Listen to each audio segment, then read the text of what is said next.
ನಮ್ಮ ಸಮಾಜದ ನಾಗರಾಜ್ ಅವರು ನಮ್ಮನ್ನು ಕರೆದು ನನಗೆ ಪಿಟಿಷನ್ ಪ್ರಕರಣದಲ್ಲಿ ಸ್ವಲ್ಪ ಅನ್ಯಾಯ ಆಗ್ತಿದೆ, ನೀವೆಲ್ಲ ಬಂದು ನ್ಯಾಯ ಕೊಡಿಸ್ಬೇಕು ಅಂತೇಳಿ ನಮ್ಮನ್ನು ಕೇಳ್ಕೊಂಡ ಮೇರೆಗೆ ನಾನು ನಮ್ಮ ಜೊತೆಗಾರೆಲ್ಲ ಬಂದು ಇವತ್ತು ನಿಮ್ಮ ಮುಂದೆ ಮಾಧ್ಯಮದಲ್ಲಿ ಮಾತಾಡ್ತಾ ಇದ್ದೀನಿ.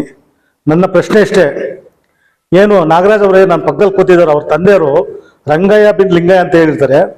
ಅವರಿಗೆ ಮುದ್ಗೆರೆ ಕಾವಲ್ survey number 216 Kalkote survey number Kalkote survey number 216 216/1 5 ಎಕರೆ 39 ಗುಂಟೆ ಜಮೀನು ಮಂಜೂರಾಗ್ತೈತೆ. ಅದಾದ್ಮೇಲೆ ಏನಾಗುತ್ತೆ ಅಂತಂದ್ರೆ ರಂಗಯ್ಯವರು ಅವ್ರ ಸ್ವಇಚ್ಛೆಗೆ ಸಂಸಾರ ತಾಪತ್ರಕ್ಕೆ ಪಚ್ಚೇಗೌಡನ್ನರಿಗೆ ಒಂದು ಮುಪ್ಪತ್ತ ಕೊಡ್ತಾರೆ, ಒಂದು ಹಡ ಹಾಕ್ತಾರೆ.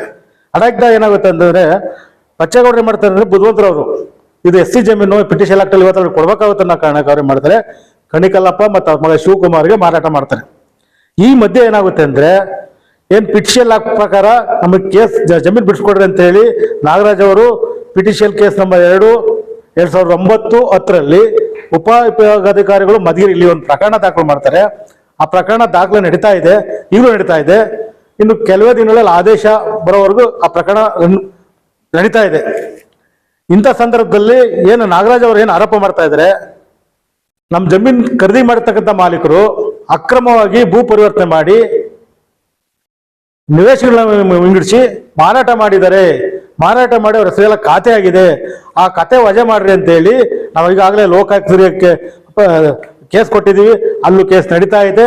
ಈಗ ಆ ಕೇಸ್ ವಜಾ ಆ ಕೇಸ್ ಪ್ರಕರಣ ಇತ್ಯರ್ಥ ಆಗೋವರೆಗೂ ಏನು ಇವ್ರು ನಾಗರಾಜ್ ಅವ್ರ ಕುಟುಂಬದ ಜಮೀನು ಐತೋ ಆ ಜಮೀನಿಗೆ ಯಾರು ಪರಬಾರೆ ಮಾಡೋದಾಗ್ಲಿ ಹೊರಗಡೆ ಪ್ರವೇಶ ಮಾಡೋದಾಗ್ಲಿ ಮಾಡಬಾರ್ದು.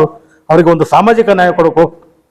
ಯಾಕಂದ್ರೆ ಪರಿಷ್ಠ ಜಾತಿಯ ಮಾದಿಗ ಸಮಾಜಕ್ಕೆ ಸೇರ್ತಕ್ಕಂಥ ರಂಗಯ್ಯ ಬಿನ್ ಲಿಂಗಯ್ಯನವರು, ಅವ್ರಿಗೆ ಆ ಕುಟುಂಬಕ್ಕೆ ಈ ಜಮೀನು ಬಿಟ್ಟರೆ ಯಾವುದೇ ಜಮೀನಿಲ್ಲ.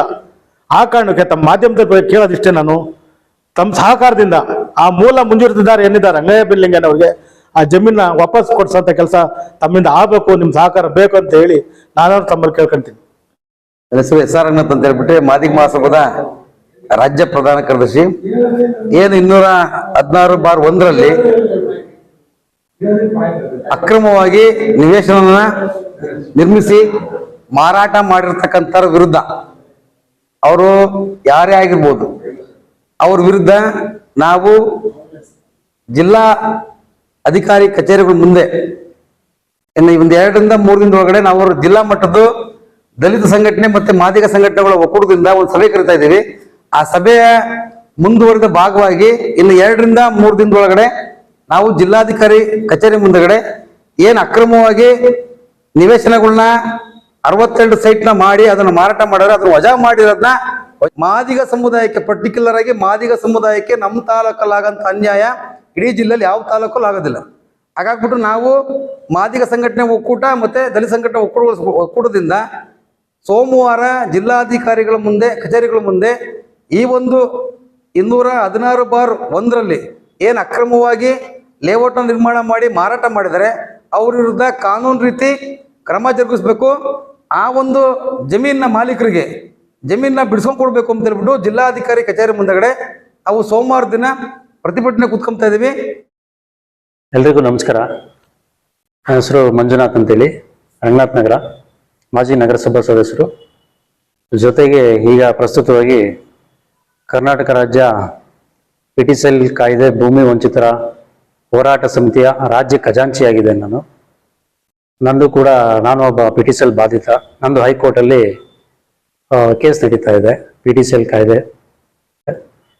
ಈಗ ನಮ್ಮ ನಾಗರಾಜ್ ಅವರು ಈಗ ಸದ್ಯದಲ್ಲಿ ನಮ್ಮ ಜೊತೆಗಿದ್ದಾರೆ, ನಮ್ಮ ಹೋರಾಟದಲ್ಲಿ ಜೊತೆಗಿದ್ದಾರೆ.